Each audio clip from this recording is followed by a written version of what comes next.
Matthew's message, February 8, 2015. With loving greetings from all souls at this station, this is Matthew. We have been asked if the Illuminati have any role in the fighting going on in Ukraine and what ISIS is doing. Yes, major roles in both, but since they are behind the scene, so to say, they aren't historically or currently attributed to the Illuminati. The unrest in Ukraine stems from wars they initiated long ago to form new national borders without any regard for the differing cultures and history of the affected peoples, and ISIS' goal of creating an Islamic State has its emotional roots in wars started in Afghanistan and Iraq by Illuminati within the United States government. Now Russian President Vladimir Putin, US President Barack Obama, and some national leaders in the Mideast and Europe are trying to quell inflammatory situations instigated by Illuminati-controlled CIA agents who created incidents to incite the citizenry, carried out by Illuminati-owned mercenaries and unwitting troops, and funded by the Illuminati's illegally acquired massive resources. Please keep foremost in your thoughts that turbulence is running out its various energetic courses, and the increasing energy momentum of positive change is moving your society ever closer to a peaceful, harmonious world. It is helpful to remember, too, that you light workers and members of our universal family, the vanguard of progress, are aided by vast numbers of your populace. All except a comparative handful of individuals are loving, compassionate, honest people who endeavor to make life better for their families and communities, or they go to countries to help the many who are in dire straits, or they support efforts to protect your environment and wildlife. Simply by living from their hearts, these millions upon millions of souls are adding immeasurably to the light that ultimately will prevail throughout your entire civilization. Our mentioning Nirvana's fourth density residential area elicited a number of responses. We thank the reader whose questions are cited, and our reply also will address comments and questions from others who wrote. Matthew said, persons who advance from third to fourth density spiritually and consciously during Earth lifetime enter Nirvana's fourth density residential areas. He also said residents there range from second to fifth density or higher. How do the areas where they live differ from fourth? Who decides where people live? Are family members reunited in the area where the first one who went there is? Are people restricted to their area or can they move from one to another? What kind of living accommodations do residents have? What do people do while they're there, and how long do they stay? I'd like to know more about what to expect when I get there. First, as a reminder, we number densities, whether mass or location or soul evolvement status, only to indicate advancement. Densities aren't compartmentalized and there are no signposts indicating where one density stops location-wise and another begins, and the same is true of soul evolvement. In both there are many gradations, which you could think of as shades on a color chart that move from the faintest tinge all the way up the spectrum to the color's full intensity. Applying that to residency in Nirvana, persons who are the least evolved spiritually and consciously live in tinged, and persons who are more evolved live in the shades that correspond to their status. Now then, at the end of physical lifetime, all of Earth's peoples go to that multidimensional spirit world, thus it encompasses religion's concepts of both heaven and hell. Nirvana comprises numerous meandering, energetically connected, flexible layers, which can be considered heaven, and a tiny dense orb that is separate from the layers can be considered hell. Both are about the same distance from Earth as your moon. The layers are what you call discarnate, and even though they do have mass, their high vibrations make them invisible to your telescopes, and the orb is too small to be noticeable. First we shall speak about the layers and their gradations, all of which are at varying vibratory rates, and who goes where is determined by the laws of physics that govern this universe. The energy of every person's thoughts, motives, and deeds throughout the lifetime is registered in the infallible Akashic records, and when the dense body dies, the etheric body automatically is drawn to the part of Nirvana that corresponds to the energy in the person's records. We remind you as well that the soul is freed, or liberated, from the etheric body. It is the personage and its lifetime experiences, which form the psyche, who goes to Nirvana. So it is possible, even likely, that members of an Earth family will enter different parts, but all who go to the layers may visit each other. As members in lower layers or layer gradations grow in spiritual and conscious awareness, they advance accordingly in residency. Nirvana is in the timeless continuum, so you'll be seeing not only family and friends from this lifetime who are there, but also dear ones from other lifetimes, and you may prefer to spend time with them. Always the stronger love bonds between individuals prevail, and everyone honors this. The same applies to persons who remarried after their spouses died, and all are in nirvana. Now we shall speak about who lives where. Occupants of the topmost layer are the most highly evolved, the 100-member council that oversees nirvana's administrative aspects, resident and visiting masters in specialty fields, and universal family members who wish to stay a while after completing their volunteer service on Earth.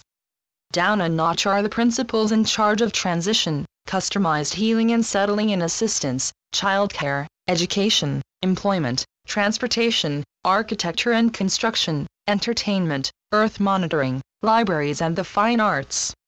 Then come the myriad employees in those and other fields who live in layer gradations commensurate with their extent of responsibility and progress in service, spiritual and conscious growth, and personal interests. Although education at every level and training in all fields are available to everyone, skills and talents of other personage lifetimes are remembered, so residents have a wealth of knowledge and experience to choose from. Always employment is a matter of choice, and individuals who desire to work may change from one field to another whenever they wish.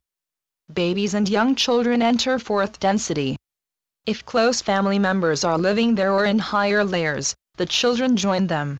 If not, they are lovingly nurtured by specially trained caretakers and schooled appropriately for age and soul growth status at the time they arrived. Animals also enter fourth density. Those whom you call predators were herbivores before darkness made them carnivorous long ages ago, and that aspect of their nature is erased from cellular patterning during the passage from Earth to Nirvana. Pets and their human families are reunited by the energy streamers of shared love bonds. If pets arrive first, they roam with other animals until a family member enters any of the layers. Henceforth they may live together if that is what is desired. All animals are self-sufficient and there is no pet ownership as you know it. Third density is home to people who refuse to listen to universal truths that differ from their beliefs and to people whose characteristics such as bigotry, greed, anger, dishonesty, jealousy, arrogance, egotism, or disloyalty led them astray from their chosen karmic lessons. All of those individuals need time and assistance to become open to enlightenment and gain spiritual and psychic strength. As they respond, they move to a higher gradation, where advanced learning and a wider range of employment, activities, and growth opportunities are available, and so on up the ladder. Please don't think that life in nirvana is all work or learn. Just as on Earth, most residents want the self-satisfaction that comes with being productive and creative and adding to their knowledge, and because they also enjoy leisure time, a wide range of age-related activities and entertainment are available. All team and individual sports except those that destroy or injure life are popular, so are attending or participating in films, theater, and concerts, and story hours enjoyed by all ages. There are travels throughout the realm, lectures by visiting professors, grand fiestas and small social get-togethers, splendid museums and art galleries, and hobbies of interest. Buildings of all sizes and designs are erected by focused thought and visualization, and although residences are in accordance with evolvement status, everyone has a choice of house or apartment in a city or living in a rural environment. It is noteworthy that the most highly evolved souls choose humble dwellings, and people who choose mansions later feel uncomfortable with such opulence. They have those homes dematerialized and replaced with more modest styles. Now we shall speak about second density, the tiny dense orb that can be considered the hell of religions. The individuals drawn there are those who consistently ignored conscience and pre-birth agreements, and they willfully cause great suffering to persons whose soul contracts did not include those experiences. Because light is anathema to these individuals, only a pinpoint is directed into their dark world. As they overcome their fear of the pinpoint, a bit more light is beamed to them. It may take hundreds or even thousands of years before they choose to absorb enough light to embody at the lowest consciousness level in a third-density civilization, a life comparable to Earth's slugs and minute, short-lived insects. This act of divine grace wipes clean the cellular and psychic patterning of devastating behavior choices. Although nirvana primarily is the temporary home of people who transition from Earth, residents in the higher layers vary considerably. Mother, my description of the population answers other questions sent to you, and I think it will be of interest to all readers, so please insert that. Excerpt from Residents chapter of Matthew, Tell Me About Heaven. Matthew transmitted this information in 1994, when he still lived in Nirvana. Matthew, how many souls live in Nirvana? Between 10 and 12 billion. We come and go continuously, so the population fluctuates. You're having a hard time with that number, Mother, why? It seems like a lot of souls between Earth lifetimes. I need to clarify our population, which is considerably more varied than I've explained. This realm is primarily for people transitioning from Earth lifetimes, who could be called regular residents, but many others live here too, and I'll tell you about all of them. Although most of our regular residents are preparing for their next lifetime on Earth, depending upon the stage of their soul growth, some are preparing for incarnate or discarnate life elsewhere, even outside our galaxy, or they may choose to experience as free spirits. Probably 20 years is average for a long-timer, but I'm not really comfortable giving that figure because many variables influence the length of residency. Some souls feel great sensitivity in all aspects, an ability acquired only in higher density vibrations, and they don't stay very long. Some are so highly evolved that they practically whisk through to their next growth placement. Others of this spiritual evolvement status may choose to remain here quite a while. They have earned this as a reward for honored service, and they stay for a long time by your calculations. Some of these souls are very high in our hierarchy. Other long-timers are here for intensive healing from a number of difficult lifetimes. They stay in an environment of tranquility as long as they need to recuperate before choosing their next level of spiritual growth experiencing. All those souls constitute what I refer to as our regular population.